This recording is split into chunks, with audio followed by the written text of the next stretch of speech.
Si vous nous rejoignez, merci de votre fidélité. Bienvenue. Mesdames et messieurs, voici les titres de votre journal.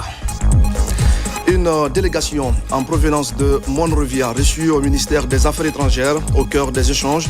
L'incident impliquant une de nos compatriotes et un agent des forces de l'ordre du Libéria. Nous ferons le point dès le début du journal avec Makeme Dozo. Dans l'actualité encore, la journée mondiale de la population, une occasion chaque année de s'interroger sur les défis liés à la croissance démographique. En Guinée, les autorités et les partenaires se penchent sur l'autonomisation des jeunes. Et pendant ce temps, le ministère du Commerce poursuit sa campagne de nettoyage des unités de production d'eau. Plusieurs sites ont été fermés ces derniers jours pour non-conformité aux normes. Une équipe est sur le terrain pour exécuter la décision ministérielle. Voilà pour le sommaire. Bonsoir à tous. Mesdames et messieurs, vous êtes les bienvenus dans ce journal que nous ouvrons par cet important décret lu par le ministre secrétaire général de la présidence de la République, général Amara Kamara. Bonsoir à vous, mon général. Bonsoir, Ibrahima Sori. Décret D 2025 0139 PRG CNRD SGG portant nomination des membres du gouvernement. Le président de la République, vu la charte de la transition, vu la loi L 2018-025 AN du 3 juillet 2018 portant organisation générale de l'administration publique, vu la loi L 2019-027 AN du 7 juin 2019 portant statut général des agents de l'État, vu l'ordonnance O 2021-001 PRG CNRD SGG du 16 septembre 2021 portant prorogation des lois nationales, des conventions, traités et accords internationaux en vigueur à la date du 5 septembre 2021. Vu le décret D 044 PRG CNRD SGG du 27 février 2024 portant nomination d'un Premier ministre chef du gouvernement. Vu le décret D 051 PRG CNRD SGG du 5 mars 2024 portant structure du gouvernement.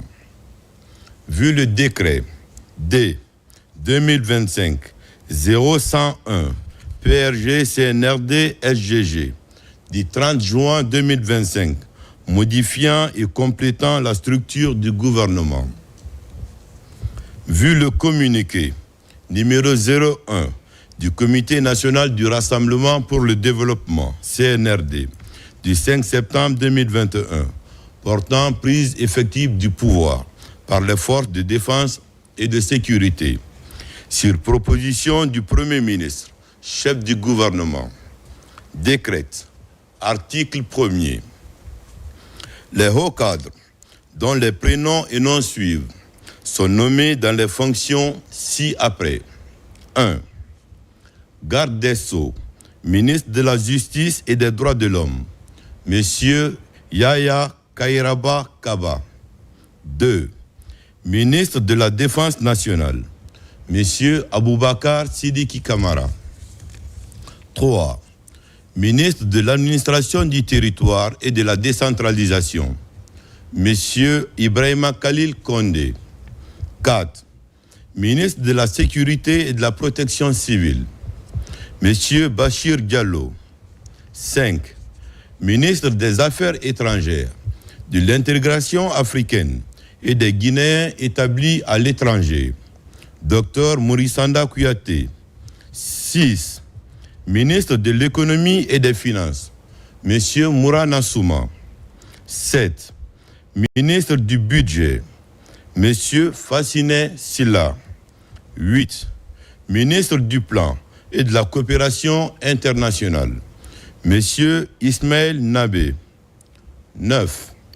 Ministre du Travail et de la fonction publique, M. Faya François Bourounou. 10. Ministre des Mines et de la Géologie, M. Bouna Silla. 11. ministre de l'Industrie et des petites et moyennes entreprises, Dr Diaka Sidibé. 12.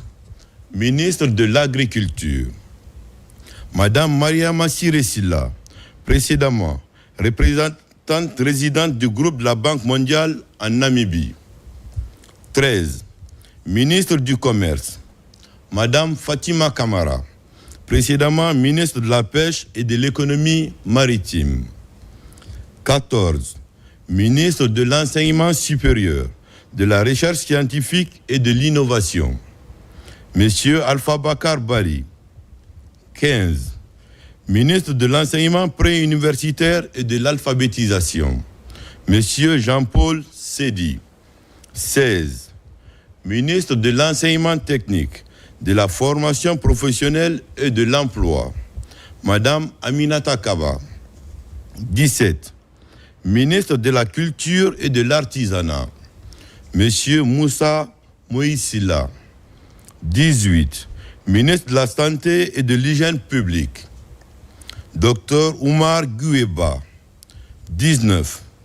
Ministre de l'Environnement et du Développement durable, Madame Djami Diallo. 20. Ministre des Infrastructures et des Travaux publics, Monsieur Laï Sekou Kamara. Ingénieur électro-énergéticien. 21. Ministre de l'Énergie, Monsieur Namori Kamara, précédemment directeur général de la Société de gestion de l'aéroport de Conakry, SOGEAC SA. 22.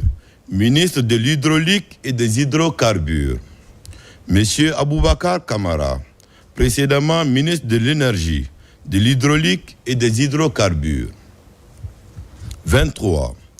Ministre de l'Urbanisme, de l'Habitat et de l'Aménagement du territoire, chargé de la récupération des domaines spoliés de l'État, Monsieur Mori Kondé. 24. Ministre des Transports et porte-parole du gouvernement, Monsieur Ousmane Gawal Diallo. 25. Ministre des Postes, des Télécommunications et de l'Économie numérique, Madame Paula Rose Prissemou. 26. Ministre de la Pêche et de l'Économie maritime, Monsieur Fassou Théa, précédemment conseiller à la primature. 27. Ministre de l'Information et de la Communication, Monsieur Fana Souma. 28. Ministre de la Jeunesse, Monsieur Mamadou Selou Baldé, précédemment député à l'Assemblée nationale de Guinée. 29. Ministre des Sports, Monsieur Bogola Haba. 30.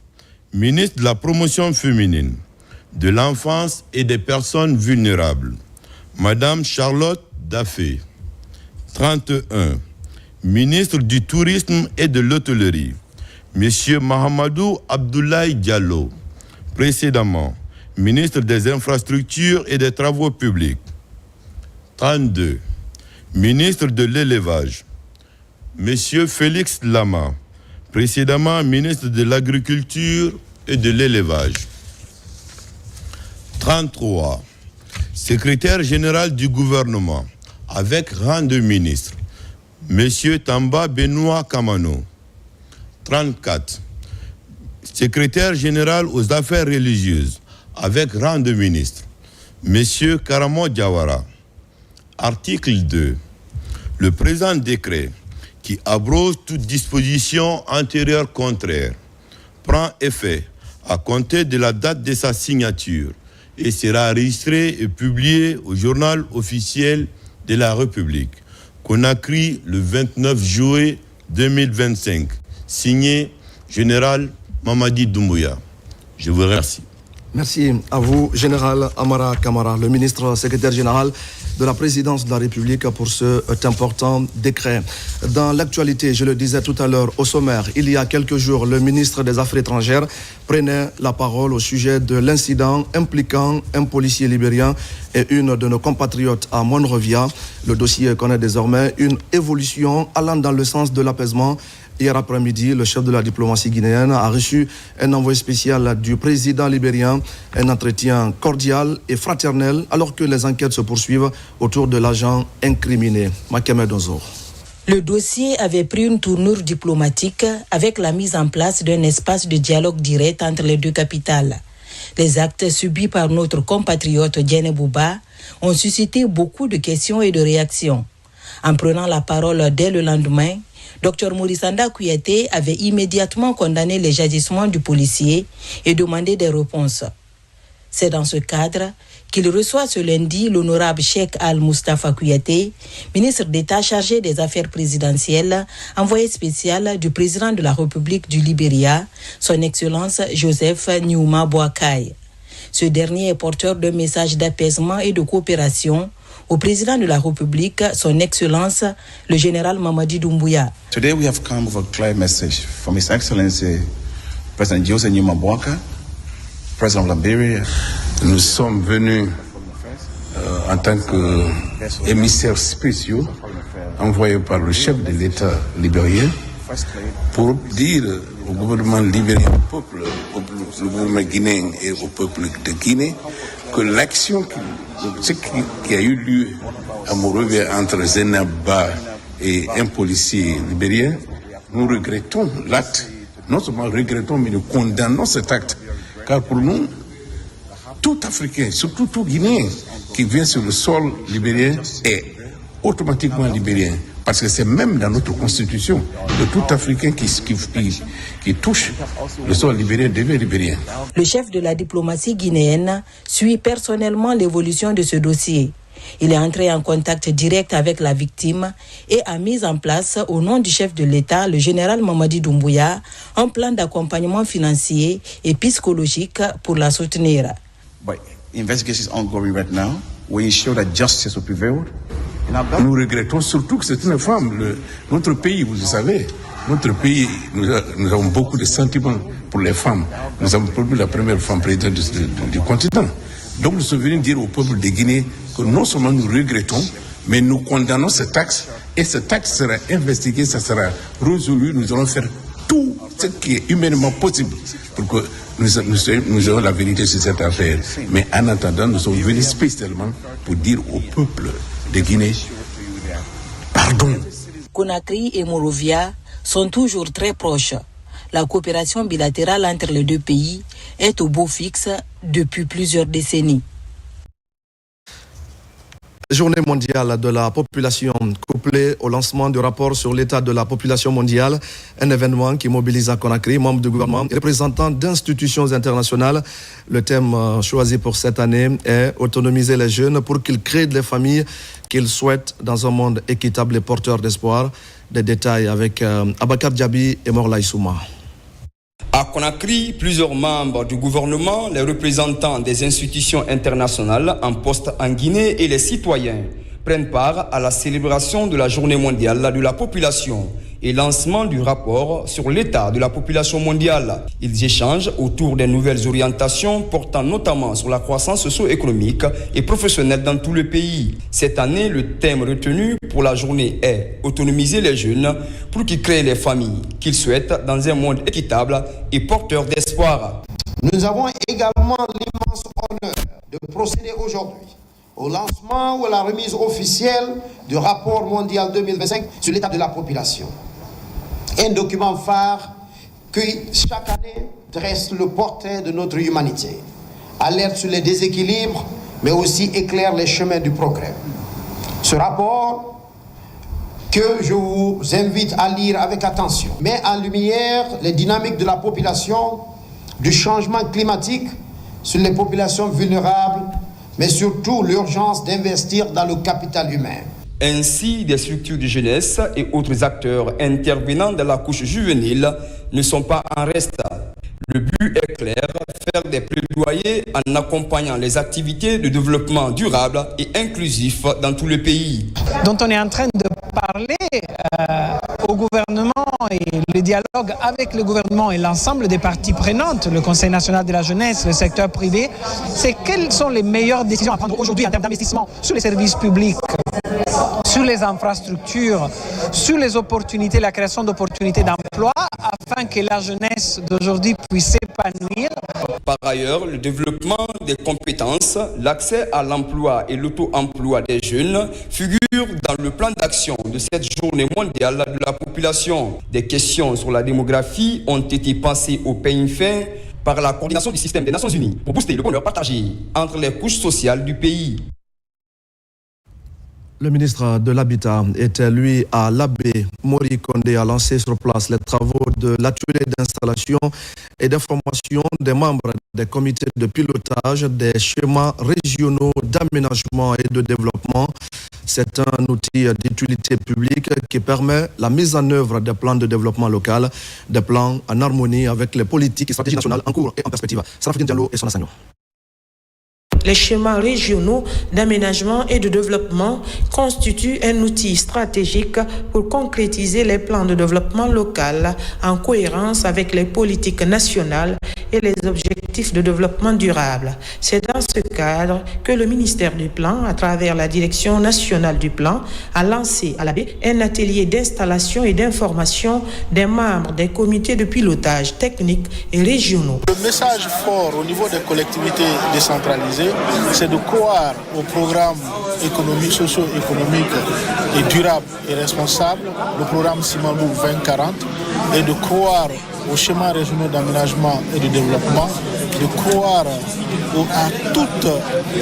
à tous les documents de planification. Si nous suivons réellement le schéma et la planification que le ministère du Plan et la coopération mettent à la disposition, et si nous veillons à l'exécution de ce programme, on va trouver que ces localités vont bénéficier des installations, des infrastructures idoines. Représentant le ministre du Plan, Mori Condé a officiellement lancé les travaux. Dans une déclaration franche, il a souligné les atouts d'une coordination efficace des investissements à l'échelle locale pour un développement structuré. Il revient désormais au gouverneur, au préfet et au sous-préfet qui assurent déjà la tutelle auprès des collectivités de veiller sur la mise en œuvre correcte de ces instructions et de faire telle sorte que tous les investissements qui doivent se faire dans les collectivités puissent être alignés aux planifications préalablement établies et validées par le ministère en charge de la planification. Au terme des échanges, les administrateurs territoriaux, acteurs de la société civile, secteur privé et partenaires techniques de la Moyenne-Guinée repartent mieux outillés. On va parler maintenant de l'innovation universitaire. La Guinée et la Belgique renforcent leur coopération scientifique. Les deux pays ont signé un accord opérationnel baptisé FRIT, Fragilité, Innovation, Territoire. Ce projet ambitieux vise à promouvoir l'innovation et à dynamiser l'écosystème entrepreneurial dans les institutions d'enseignement supérieur de Guinée. On fait le point avec Mounir Bari et Amarako Bassouma. Cette convention traduit la volonté des deux pays de relancer une coopération scientifique forte et structurante portée par le ministère de l'Enseignement supérieur à travers sa direction générale de l'innovation. Le projet FRIT, Fragilité, Innovation, Territoire, met l'accent sur l'appui à l'innovation et à l'entrepreneuriat au cœur de l'université. La structure d'enseignement de Guinée fait que nous avons eu de moins en moins d'interactions avec le secteur privé. Il y a une asymétrie d'information entre ce que nous faisons à l'intérieur des universités, ce dont le marché a besoin en termes d'emploi et en termes d'entreprise. Ce gap est en train d'être résorbé parce que nous sommes en train de plus en plus d'inviter le secteur privé dans la co-construction de nos contenus de formation. Enabel, l'agence belge de coopération et la direction générale de l'innovation s'allient pour mettre en place des espaces d'appui à l'entrepreneuriat, renforcer les compétences opérationnelles de jeunes entrepreneurs et créer un environnement favorable à l'innovation. Cette activité aujourd'hui qui nous réunit a pour objet de sceller un partenariat effectif qui va durer sur les 2 années à venir, nous permettant de renforcer déjà l'écosystème d'innovation dans nos institutions, de déployer de nouveaux espaces d'innovation dans nos universités et également d'explorer tous les aspects liés à nos territoires de recherche anthropologique. L'un des grands projets, c'est le projet qui s'appelle FRIT, Fragilité, Innovation et Territoire, donc qui accompagne le ministère de l'enseignement supérieur, de la recherche scientifique et de l'innovation dans le cadre de l'écosystème innovation en République de Guinée, notamment notamment au niveau des institutions d'enseignement supérieur. Le ministère de l'Enseignement supérieur poursuit ses efforts pour faciliter l'insertion socio-professionnelle des jeunes diplômés. Étudier ailleurs pour mieux servir la Guinée, c'est le pari de nombreux jeunes Guinéens qui, grâce à la bourse Chevening, ont vu leurs ambitions franchir les frontières, fruit d'un partenariat dynamique entre la Guinée et le Royaume-Uni. Ce programme d'excellence est à nouveau sous les projecteurs. Les anciens boursiers se retrouvent au cours d'une rencontre qui marque le lancement de leurs activités annuelles. Marie-Angélique Bangoura. Arrivée en Guinée en 2014, la bourse Chevening, initiative du gouvernement britannique, a permis à une nouvelle génération de Guinéens de rejoindre les meilleures universités du Royaume-Uni. Mais au-delà du diplôme, c'est une mission qui se poursuit. Fédérés au sein d'une association active, les anciens lauréats mettent leur expertise au service du pays. Lors de leur rencontre annuelle, ils ont présenté un plan d'action ambitieux, axé sur le mentorat. C'est justement faire la sensibilisation, c'est faire la communication autour du programme pour que le maximum de jeunes, le maximum de professionnels du secteur privé comme du secteur public soient informés. Les accompagner à deux phases. La phase déjà de la candidature, parce que la plupart ne savent pas comment candidater, parce que c'est aussi crucial, autant la soumission du dossier, mais aussi la préparation à aller défendre sa candidature devant un panel, un jury qui est constitué auprès de l'ambassade ici. Avec les Chevening Alumni, nous avons discuté du rôle qu'ils doivent jouer aujourd'hui dans le développement socio-économique du pays, que ce soit dans l'information, dans la formation et dans l'encouragement des autres, non seulement à postuler pour ces bourses, mais à revenir contribuer au sein de la société, partager leur expérience au retour de leur formation. Bien qu'une simple bourse, Chevening est un levier d'engagement citoyen et de leadership éclairé. L'ambassadeur du Royaume-Uni, présent à la cérémonie, a salué cette dynamique, soulignant l'importance de la diplomatie du savoir et des liens humains dans le renforcement de la coopération bilatérale. Chaque boursier s'est engagé à revenir en Guinée et à y contribuer pendant au moins 2 ans et beaucoup vont bien au-delà. Les anciens boursiers sont aujourd'hui actifs dans l'administration politique, publique, l'éducation, le droit, la santé, l'entrepreneuriat et la société civile. Comme chaque année, les candidatures pour la bourse Chevening ouvriront en août. En coulisses, les anciens boursiers se mobilisent bénévolement pour accompagner les aspirants. Conseil, coaching, orientation, une chaîne de solidarité au service d'une ambition commune. Dans l'actualité encore, l'école normale des professeurs de l'enseignement technique et professionnel accueille une session de formation dédiée aux gestionnaires d'établissements publics, une initiative du ministère de l'enseignement technique qui vise à harmoniser les pratiques de gouvernance scolaire et à améliorer la qualité de la formation dans tout le pays. Moussa Komara.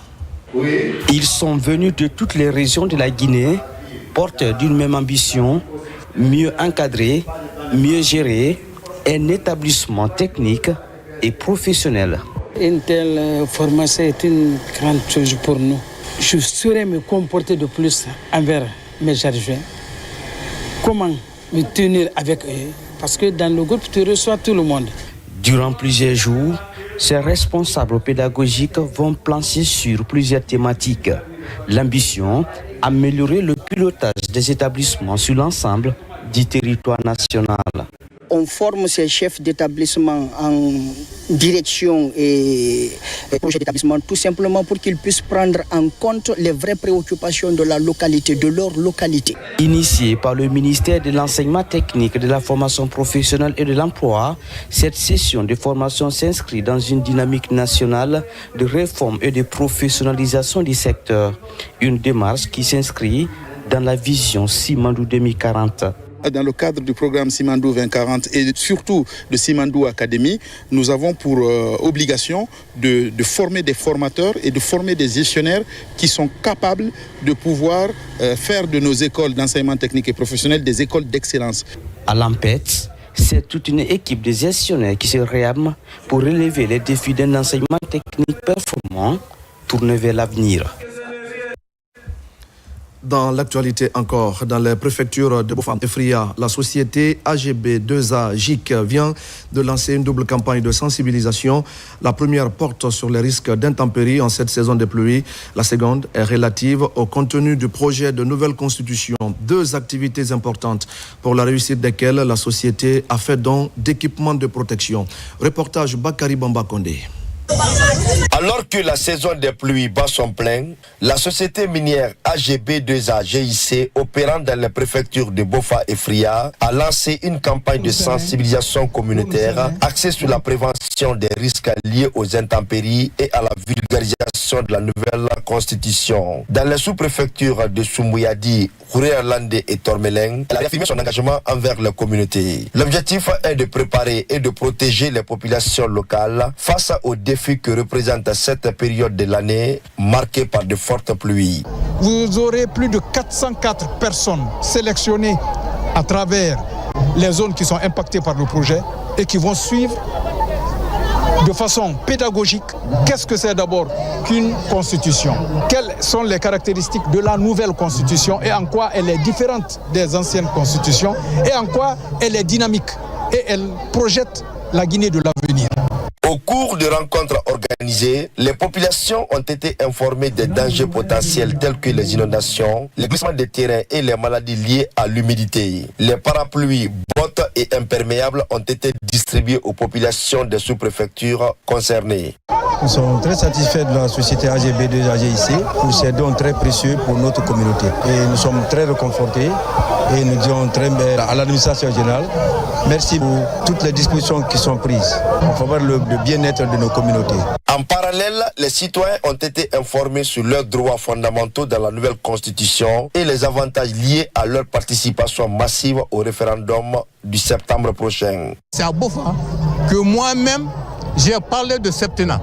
Et quand j'ai retrouvé dans le septennat dans l'article 44, j'ai dit Alhamdulillah Rabbil Alamin. Avec cette double approche alliant la sensibilisation aux risques liés aux intempéries et vulgarisation des droits constitutionnels, la société AGB2A GIC démontre sa détermination envers le développement durable et le bien-être des populations locales. Pour la vulgarisation du projet de nouvelle constitution, d'autres initiatives d'envergure renforcent les actions des autorités. La Direction nationale d'aménagement des infrastructures minières ANAIM était aux côtés des populations de Fouré-Karia. Plusieurs endroits stratégiques de la préfecture ont été ciblés pour expliquer les innovations majeures contenues dans ce document. Abakar Diaby, Souleymane Kondé. L'Agence nationale d'aménagement des infrastructures minières ANAIM suit sa mission de vulgarisation du projet de nouvelle constitution sur le terrain. Après les étapes de Boffa et Bouké, c'est au tour de la cité de Fodé Katibi Touré d'accueillir la mission.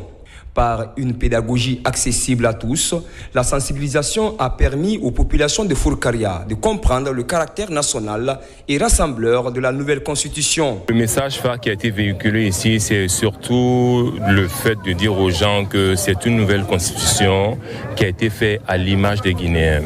On a beaucoup insisté sur les nouvelles innovations de la nouvelle constitution, notamment le fait que l'éducation soit maintenant obligatoire et gratuite jusqu'à l'âge de 17 ans. Ça, c'est un. Deuxièmement, la couverture santé universelle. Au cours de cette sortie, plusieurs endroits stratégiques de la préfecture de Fouré-Karia sont parcourus pour dévoiler au grand public le contenu de la nouvelle constitution. C'est avec beaucoup de plaisir que nous recevons cette délégation. C'est avec beaucoup de plaisir que nous l'accompagnons. C'est avec beaucoup de plaisir, nous, Fouré-Karia, nous accompagnons cette constitution. De la préfecture au siège du patriarche, en passant par le district de Konta, partout, les messages véhiculés sont attentivement écoutés par les différentes composantes de la société pour une large compréhension de la loi fondamentale. C'est une constitution qui nous rassemble et qui nous ressemble. Sur ce, je vous demanderai humblement pour que nous puissions bâtir une Guinée forte et prospère. Il faut qu'on soit ensemble. Cette séance d'information met en exergue les améliorations du système éducatif guinéen, du secteur de la santé, de la promotion des initiatives féminines et de la formation professionnelle pour le développement socio-économique de la République de Guinée. Dans le processus de vulgarisation de ce projet de nouvelle constitution, une attention particulière est également portée aux personnes vulnérables. Il s'agit de garantir que des personnes handicapées, des femmes ou encore des enfants ne soient pas laissés de côté. Les autorités misent donc sur leur implication dans la promotion et la compréhension de ces réformes institutionnelles. Souleymane Kamara et Mohamed de Kamara. C'est une campagne d'information autour du contenu détaillé du projet de nouvelle constitution. Elle prend une dimension plus directe et plus proche des populations. Des cadres du ministère de la promotion féminine, de l'enfance et des personnes vulnérables se mobilisent pour vulgariser le projet de nouvelle constitution. Au premier de la sensibilisation des personnes en situation de handicap, le contenu et l'importance des 199 articles de ce texte fondamental sont expliqués. Les directions ont été invitées, comme vous l'avez vu, à chaque lance à démultiplier au sein de ces directions. Mais au-delà de ces directions, il a été également demandé à chaque cadre de dupliquer cet élan-là au niveau de sa famille et de celui de ses endroits qui sont propres. Sur le terrain, des équipes pluridisciplinaires organisent des séances de dialogue adaptées aux différents publics, notamment aux personnes vulnérables. Cette rencontre a été vraiment bénéfique parce que si nous ne connaissons pas ce que veut dire cette nouvelle constitution, nous ne pouvons pas l'adopter librement. Donc nous savons maintenant ce qui est dedans, nous savons ce qu'elle nous explique, ce qu'elle nous profite et nous connaissons nos droits et nos devoirs. Vraiment, c'est une bonne chose pour nous. Le projet de nouvelle constitution en cours de vulgarisation revêt un caractère très inclusif, à la fois pour les personnes en situation de handicap, pour les personnes de troisième âge, mais aussi pour la famille. En ce qui concerne la famille, déjà au niveau de l'article 25, la famille est considérée comme étant la base de la société humaine, mais fait important à relever à ce niveau-là, c'est que le mariage est établi entre un homme et une femme. À travers cette action, le gouvernement associe les personnes vulnérables afin de garantir au-delà d'une adoption massive de la Constitution. Et pendant ce temps, une mission de la Haute Autorité de la Communication vient de séjourner en Haute-Guinée, à Sigiri et à Kankan. L'équipe a restitué aux journalistes les résolutions du forum récemment organisé à Conakry, un forum qui a porté sur l'avenir de la presse en Guinée et sur des solutions pour l'exercice libre et responsable du métier dans notre pays. Le point avec notre correspondant sur place, Elhaj Fodé Bangali Fofana. Dans la région de Kankan, des commissaires de la Haute Autorité de la Communication HAC venus à la rencontre des professionnels de médias.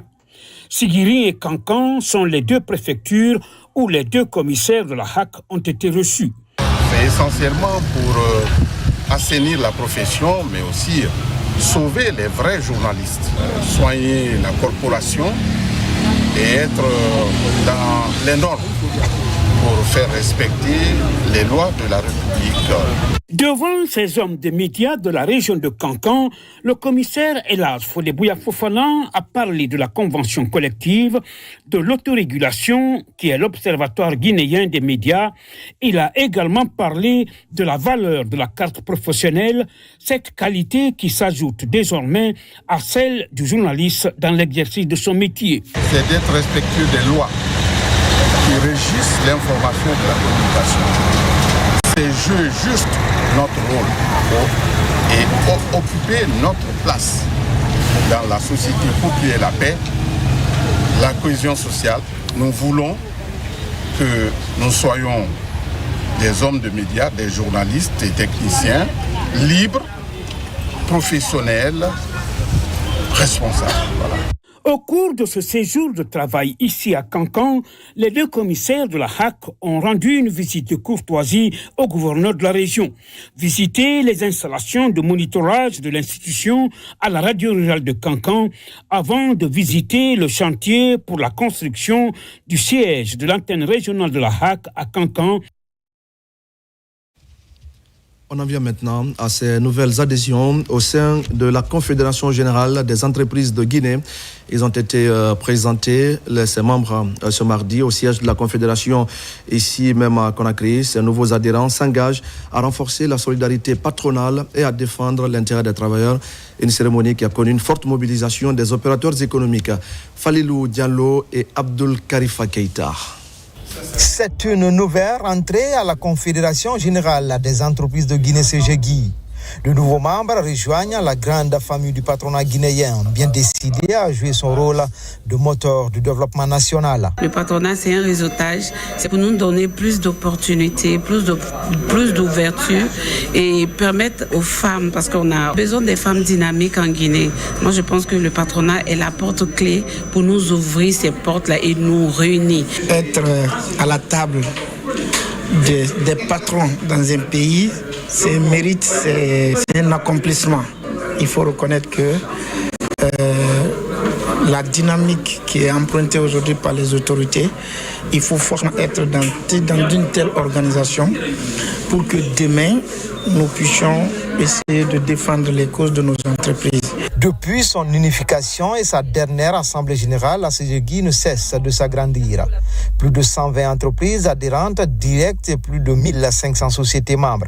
Le président de la République souhaite voir des hommes guinéens, des entreprises guinéennes puissantes, des entreprises guinéennes qui puissent représenter le monde des affaires guinéen. C'est à cela la CGGI est ouverte à toutes les entreprises guinéennes et internationales qui sont en Guinée pour que le monde des affaires guinéen ait un interlocuteur qui puisse défendre les intérêts des entreprises et des travailleurs. La nouvelle vague d'opérateurs économiques intègre officiellement la maison commune du secteur privé. Un engagement concrétisé par la remise d'attestations de membership aux nouveaux adhérents. Au même moment, je le disais également au sommaire de ce journal, la croisade contre les unités de production d'eau ne connaît aucun répit. Depuis quelques jours maintenant, des missions du ministère du Commerce sont déployées sur le terrain. Elles ont pour mandat de fermer ces quelques 1724 unités qui ne répondent pas aux normes. Partout, vous allez le voir, entre absence de documents administratifs et manque d'hygiène, le constat est tout simplement alarmant. Abdul Karim Kamara. Le 17 juillet dernier, un arrêté de la ministre du Commerce, Industrie et PME interdisait la production d'eau sur toute l'étendue du territoire. Dans la foulée, les opérations de fermeture des 1724 unités concernées sont enclenchées. Ici, au quartier kényan, commune de Dixine, une équipe du ministère arrive pour fermer cette unité. Soudain, notre équipe de reportage est prise à partie. La propriétaire de la PME, c'est elle qui ne veut pas du tout qu'on oriente la caméra vers elle, alors qu'elle n'est pas dans les règles. Donc nous sommes ici à l'eau kényen et voyez-vous, cette eau vraiment mérite d'être fermée. Les conditions d'hygiène sont très complexes. L'usine est logée dans un garage.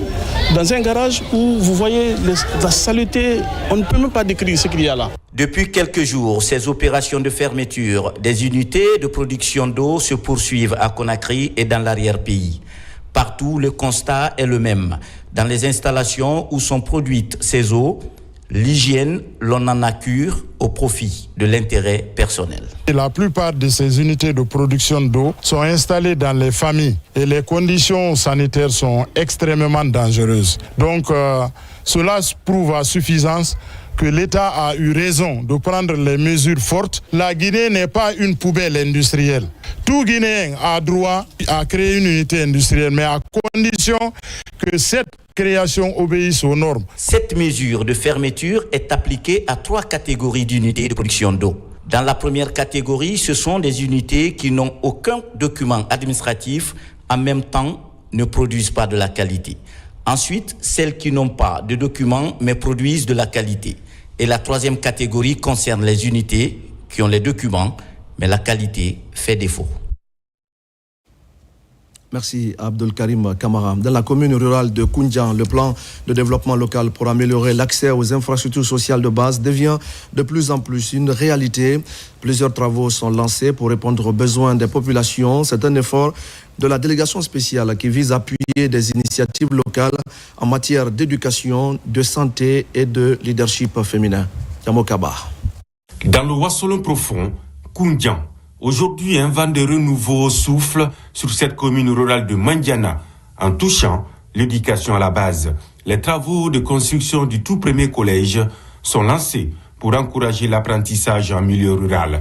Un effort de la délégation spéciale pour afficher l'engagement des autorités compétentes. Nous avons constaté que les enfants de l'EULA se déplacent d'aller faire le collège dans la sous-préfecture de Kouaïran. Et c'est difficile qu'on entende ça dans notre CR. Donc on s'est maintenant de créer le collège à l'EULA pour que les enfants puissent bien étudier dans leur village respectif. S'il y a un collège de proximité, ça va encourager les enfants à étudier auprès des parents. Et ça va améliorer les statistiques aussi, le taux d'alphabétisation au niveau de la préfecture de Mandiana. Le plan de développement touche le secteur de la santé. Des salles de maternité sont attendues pour offrir de meilleures conditions aux consultations prénatales. Avantage, réduire des évacuations sanitaires en luttant contre la mortalité maternelle et infantile. Si la population s'élève, je prends conscience de la nécessité de construire une maternité au bénéfice de la population locale. Donc en tant que DPS, vraiment, je suis ravi à cause d'un titre.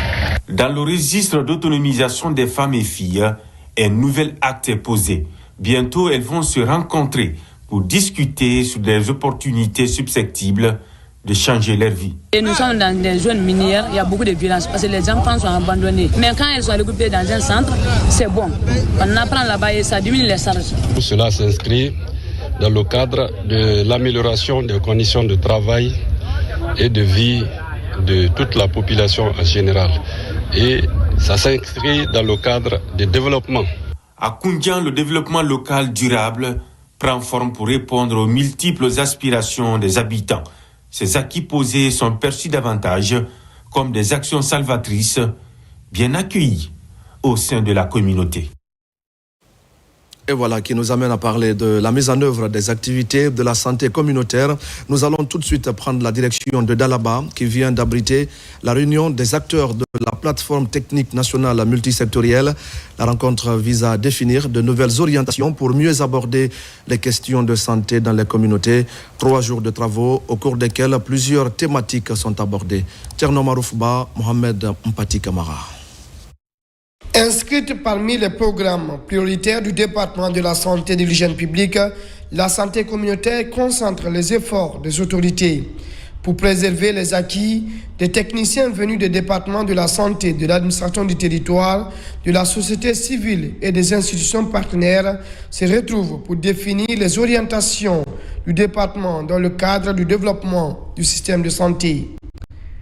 Il s'agira également d'identifier les efforts et les faiblesses dans la mise en œuvre des activités. Nous organisons cette instance qui est une coordination multisectorielle et au cours de laquelle nous invitons plusieurs parties prenantes afin de discuter les questions de santé communautaire et ensuite trouver des solutions. Pour cette rencontre, nous avons pu partager les résultats de 3 trimestres de l'année 2025, au cours de laquelle il y a eu des difficultés que les acteurs rencontrent sur le terrain qui ont été partagées avec l'ensemble des participants. Cette réunion des acteurs de la plateforme technique nationale multisectorielle sur la mise en œuvre des activités de la santé communautaire a été pour les parties prenantes de faire des recommandations afin de rehausser les interventions de la Direction nationale de la santé communautaire et de la médecine traditionnelle. La stratégie nationale de santé communautaire constitue un instrument pour l'application du Code des collectivités qui vise à transférer une partie des compétences et des pouvoirs de l'État aux collectivités locales. Pour la réussite de ce programme, il est important d'organiser des rencontres périodiques pour évaluer le niveau de réalisation des activités, partager les expériences, identifier les insuffisances et proposer des pistes de solutions concrètes en vue d'une mise en œuvre harmonieuse impliquant toutes les parties prenantes. À cette rencontre semestrielle de Dalaba, des exemplaires du projet de nouvelle constitution ont été mis à l'ensemble des participants pour permettre à chacun de s'approprier le contenu de ce texte constitutionnel. Dans le reste de l'actualité, 100 jeunes entrepreneurs, hommes de carrière et porteurs de projets vont être sélectionnés sur l'ensemble du territoire national. La commune de Ratoman constitue la première localité à bénéficier de cette initiative. 10 jeunes entrepreneurs de la commune sont sélectionnés dans le cadre de ce programme. Ils vont bénéficier d'un accompagnement en vue de faciliter leur insertion socio-professionnelle. Sekou Souma et Salih Oussila. Issus de la commune de Ratoma, entrepreneurs, professionnels et porteurs de projets ont défendu leur initiative devant un jury. Après une journée d'évaluation rigoureuse, 10 projets ont été retenus, 3 portés par des entrepreneurs, 4 dans le domaine des métiers et 3 par des jeunes porteurs de projets. Notre objectif, c'est de sélectionner 100 jeunes que nous allons financer, 100 jeunes que nous allons subventionner pour les métiers porteurs et 300 que nous allons insérer au pôle emploi à travers la Confédération générale des entreprises et le secteur privé avec qui nous sommes en partenariat. L'initiative portée par la coopérative Jeunes pour le développement durable suscite une grande satisfaction chez les bénéficiaires. Elle sera prochainement étendue aux communes de Sonfonia, Dubrika ainsi qu'aux régions de l'intérieur du pays. Nous demandons juste l'écoute, soutien et l'accompagnement. La jeunesse guinéenne est talentueuse, elle est résiliente et elle est bordante d'idées. Mais elle a besoin d'un environnement favorable pour transformer son potentiel en des actions concrètes. Ça fait maintenant 3 ans que je travaille sur un projet de transformation des fruits dans notre pays. Jusqu'à date, j'ai tapé à plusieurs portes, rencontré beaucoup de gens, mais je n'ai jamais eu de financement ni d'accompagnement. Aujourd'hui, grâce à cet atelier, j'ai enfin eu la chance d'être écouté, entendu, accompagné, afin que je puisse concrétiser ce projet qui me tient à cœur depuis tant d'années. La coopérative ambitionne de soutenir les jeunes dans l'organisation et la structuration de leurs projets pour favoriser leur réussite. Ces jeunes sont principalement des étudiants, diplômés, employés, entrepreneurs ou porteurs d'idées. Et puis la 10e édition des Journées du Chargeur vient également de se tenir à Pointe-Noire au Congo. C'est une rencontre qui réunit les acteurs clés du secteur portuaire, des transports des douanes ainsi que les représentants des chargeurs venus de plusieurs pays du continent. La Guinée, qui en assure désormais la vice-présidence, était représentée par le directeur général du Conseil guinéen des chargeurs, Abraham Christophe Conté. L'événement marque la 10e édition des Journées du Chargeur africain. Elle est placée sous le thème « Les conseils des chargeurs face aux enjeux contemporains des transports maritimes et du commerce international ». Cet événement, organisé par le Conseil congolais des chargeurs, a réuni les pays membres de l'Union des conseils africains. Les experts et acteurs de la chaîne logistique des transports guinéens ont pris part à la rencontre. Objectif, renforcer la coopération entre les pays côtiers, véritables portes d'entrée maritime. Dans le processus de cette grande rencontre internationale, la Guinée a mis en avant ses réformes en cours, notamment la mise en place d'un guichet unique et les efforts pour renforcer les capacités des opérateurs économiques nationaux. La participation guinéenne a été saluée par son engagement en faveur de la coopération régionale, ce qui lui a permis d'occuper désormais la vice-présidence par le biais du directeur général du Conseil guinéen des chargeurs, Lansine Keita. La 10e édition des Journées du Chargeur se referme sur une note d'engagement renouvelée des pays participants à œuvrer ensemble pour une logistique plus fluide, plus moderne et au service du développement économique. Une nouvelle équipe dirigeante pour Rotary Club Conakry. L'équipe entrante va poursuivre l'œuvre en faveur des couches défavorisées pour atteindre les objectifs. Les nouveaux cadres comptent engager une synergie d'action conformément au thème de ce nouveau mandat, unir pour faire le bien. Ousmane Ba et Salif Oussila. Après un mandat bien rempli, ces Rotariens passent la main à une nouvelle équipe dirigeante des 4 clubs de Rotary Conakry. La cérémonie se déroule autour d'un dîner. De l'engagement de chacun, l'on passe à la série du port de collier qui atteste la solennité et la haute portée de la mission que ces acteurs doivent remplir pour 2025-2026. Un mandat qui s'annonce avec promesses et défis. L'année Rotary qui s'ouvre devant vous s'annonce riche de promesses et de défis. Après la magie du Rotary, voici venu le temps de notre bel engagement. Cette continuité entre magie et unité donne tout son sens à votre mission. Nous vous tendons ce soir nos colliers, symboles d'honneur, mais aussi de devoir. La nouvelle équipe entend poursuivre la mission avec une vision éclairée. explorer de nouvelles pistes et engager une synergie comme pour coller au thème unis pour faire le bien. Comme le disait notre fondateur Paul Harris, seul on va plus vite, ensemble on va plus loin. Nos 4 clubs, le club Rotary de Conakry, le club Rotary Conakry Ousmane Haribo, le club Rotary Conakry Ratoma et le club de Conakry Elite partagent la même vision, servir notre communauté et laisser un héritage durable. Avec un sens du devoir vis-à-vis des couches défavorisées, Rotary œuvre pour la paix, la santé, l'éducation, l'hygiène et la protection de l'environnement, entre autres. Et voilà, mesdames et messieurs, c'est la fin de ce journal. Merci à tous de l'avoir suivi. Je vous retrouve demain pour d'autres actualités de la Guinée, notre parasitaire de richesse et d'innovation. En attendant, je vous souhaite à tous de passer une belle soirée en compagnie de nos programmes.